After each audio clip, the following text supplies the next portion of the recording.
তীর্থ থেকে আর বাড়ি ফেরা হলো না সঞ্জয়। শোকস্তব্ধ রাঙ্গিরখাড়ি তীর্থ দর্শনে গিয়েও আর বাড়ি ফেরা হলো না রাঙ্গিরখাড়ির বাসিন্দা সঞ্জয় লোধার। বরাক উপত্যকার ঐতিহ্যবাহী শৈব তীর্থস্থান ভুবন তীর্থে আচমকা হৃদয়রোগে আক্রান্ত হয়ে শেষ পর্যন্ত প্রাণ হারান তিনি।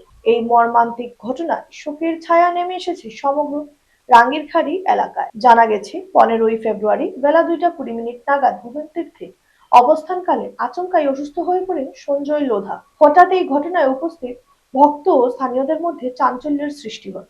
দ্রুত কর্তব্যরত স্বাস্থ্যকর্মীরা তাকে প্রাথমিক চিকিৎসা দেন এবং অ্যাম্বুলেন্স করে হাসপাতালে পাঠানোর উদ্যোগ নেন। তবে পাহাড়ি রাস্তা দিয়ে নামার সময় মাঝপথেই বিকল হয়ে পড়ে অ্যাম্বুলেন্সটি। ফলে পরিস্থিতি আরো সংকটজনক হয়ে ওঠে। পরে দ্রুত মেডিকেল টিম, পুলিশ ও দমকল কর্মীরা ঘটনাস্থলে পৌঁছে তাকে স্ট্রেচারে করে নিচে নামান এবং বিকল্প ব্যবস্থা হাসপাতালে পাঠানো হয়। চিকিৎসার জন্য হাসপাতালে নিয়ে যাওয়ার পর তার শারীরিক অবস্থার উন্নতির আশায় পরিবার ও শুভাকাঙ্ক্ষীরা প্রার্থনা চালিয়ে যান, কিন্তু সমস্ত প্রচেষ্টা ব্যর্থ করে দিয়ে 1টা 10 মিনিটে তিনি শেষ নিঃশ্বাস ত্যাগ করেন।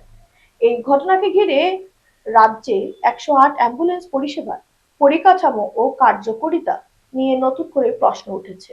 অভিযোগ, বহু অ্যাম্বুলেন্সই পুরনো এবং যান্ত্রিকভাবে ঝুঁকিপূর্ণ অবস্থায় থাকায় জরুরি মুহূর্তে বিকল হয়ে পড়েছে, যা রোগীর জীবনের জন্য মারাত্মক ঝুঁকি তৈরি করেছে। সঞ্জয় লোধার অকাল প্রয়াণে পরিবার, আত্মীয়স্বজন এবং এলাকাবাসীর মধ্যে গভীর শোকের ছায়া নেমে এসেছে।